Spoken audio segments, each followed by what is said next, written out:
left on the frontier. I don't know if there ever was.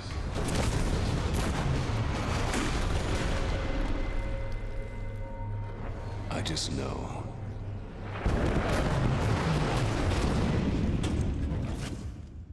I'm gonna make them pay.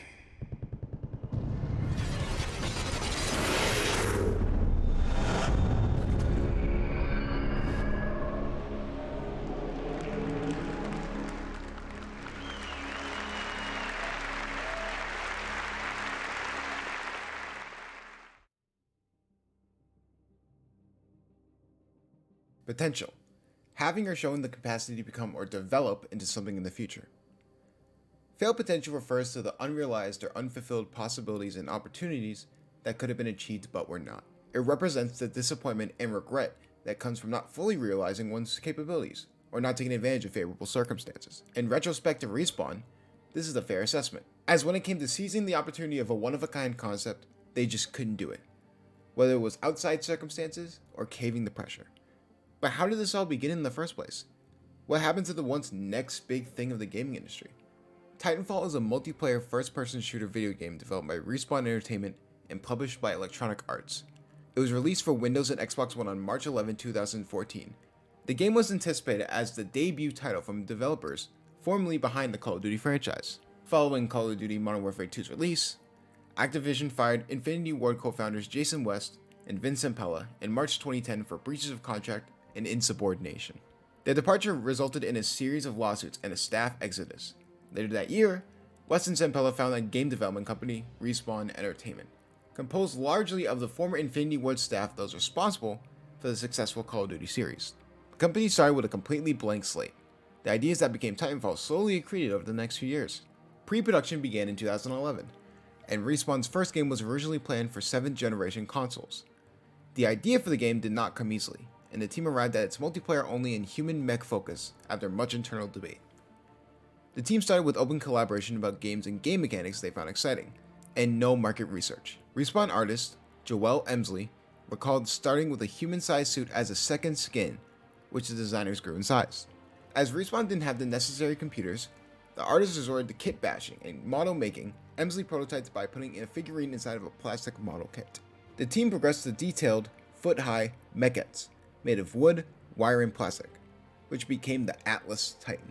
Project influences include Blade Runner, Star Wars, Abrams' Battletank, and Masume Shiro of Ghost in the Shell. Emsley refers to the aesthetic as a used future.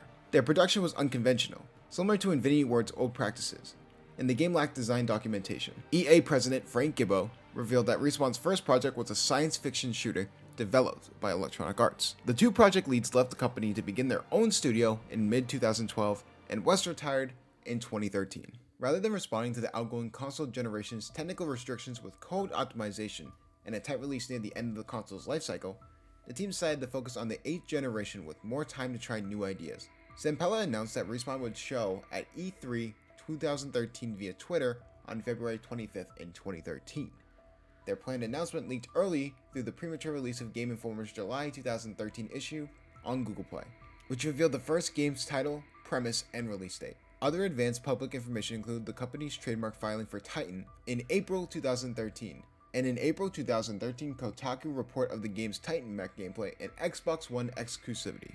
The game was officially announced during Microsoft's E3 2013 press conference, with expected Windows PC, Xbox 360, and Xbox One releases in Q1 of 2014. The Xbox 360 version was announced in development with Respawn's support at another studio, though Bluepoint Games was not announced as a studio until January of 2014. Electronic Arts CFO Blake Jorgensen later added that the Microsoft exclusivity agreement would last for the life of the title, such that other consoles, including the PlayStation 4, would not receive a Titanfall port.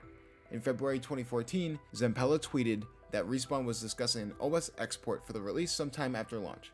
The team's small size, less than a quarter of a similar AAA studios, also contributed to the game's exclusivity. The 65-person development team experimented with different gameplay before consolidating the 3 goals: player mobility, survivability, and the merging of cinematic design with fast-paced action. They identified contemporary first-person shooters as restricted to a single plane of movement. the cardinal directions and hiding in place, and consider new features to increase mobility, such as a 3-story high jump. Final mobility features include wall running and the pilot's jump kit, which allows for double jumps. The parkour mechanics came from a similar basic wall running mod made by Respawn programmer for Half-Life 2 when testing potential game engines. The game was feature complete as of December 2013, and the Respawn team continued to address the game bugs and balancing issues before launch. Respawn ran a closed beta test with an open registration in February 2014 and saw 2 million unique users. An Xbox One patch to bring the support for Twitch streaming video was designed to coincide with Titanfall's release. Respawn announced that the released version was finalized for distribution on February 26, 2014. Having an immersive and cinematic story mode mixed with fast-paced, action-packed multiplayer with a ton of features, weapons, and titans, Respawn knew it had the makings of a power player in the gaming industry. Winning over 60 awards at its E3 release showed that the sky was the limit for Respawn Entertainment. The entire gaming world was amazed by the one-of-a-kind video game with concepts never before seen, making it special and an easy lure to the average gamer bored off the yearly Call of Duty release. Respawn recognized it, and soon after release quickly worked on a sequel that, unfortunately, was tainted. What was supposed to be an even bigger release than its predecessor, forces they could not control led to an unfortunate downfall of the darling series. I want to read an excerpt from a Reddit post that I found interesting from Tristan_Aw on the Apex Legends Reddit page, when both Titanfall and Apex Legends fully dove in on the succubus that it was the Battle Pass meta. Look, I know there's a mixture of disappointment and a reluctance to criticize, but I think it's fair to say that most of us agree that the Battle Pass is underwhelming. The incredible initial success of the game caught both creators and the consumers completely off guard. With more than 50 million players having experienced the game in such a short time, you'd be right in thinking that Apex Legends tapped into something that we all desperately wanted. A fun game with limitless potential that brought people all over the world together and showed them how to communicate without words. However, to those that have played Titanfall 1 and 2, you know that this was no fluke. Both of these games were wonderful, with Titanfall 2 becoming one of the most fun FPS games out there and having one of the greatest single-player campaigns of this and any generation. It's fair to say that the success of Apex is surprising, but the quality of the game is not. Historically though, Respawn have struggled to go up against the big boys, COD and Battlefield, despite having a far superior product. Yes, we can all blame EA for that, but the blame can only extend so far. In my honest opinion, part of the reason those games failed to attract and more importantly keep a huge audience is because they failed to offer what players want. They have the mechanics down, but the community wants more than the fundamentals of a great game.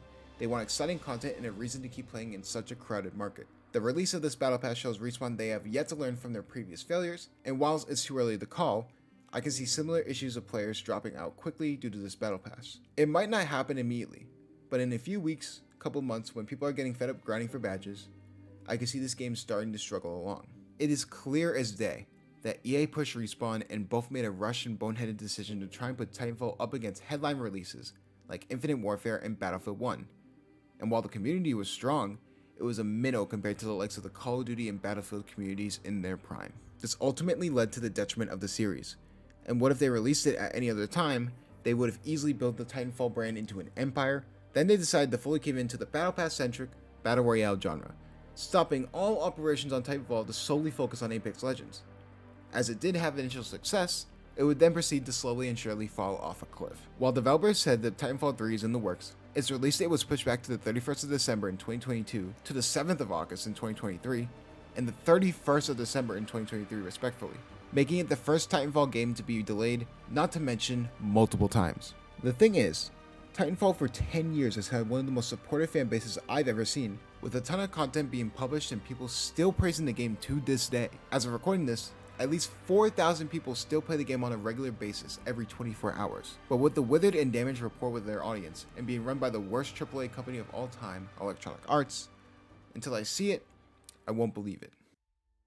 If you want everlasting success with any type of video game that you decide to publish, not only does the initial impact have to be so strong, but you have to keep updating it with new DLC and new ways for players to have fun.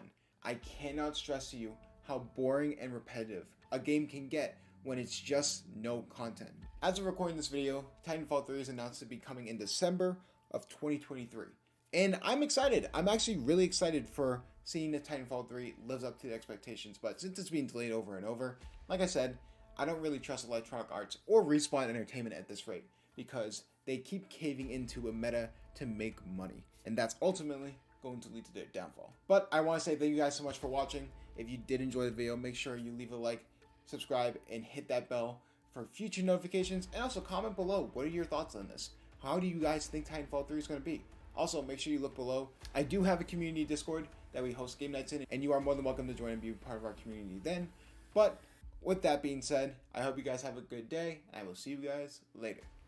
Peace.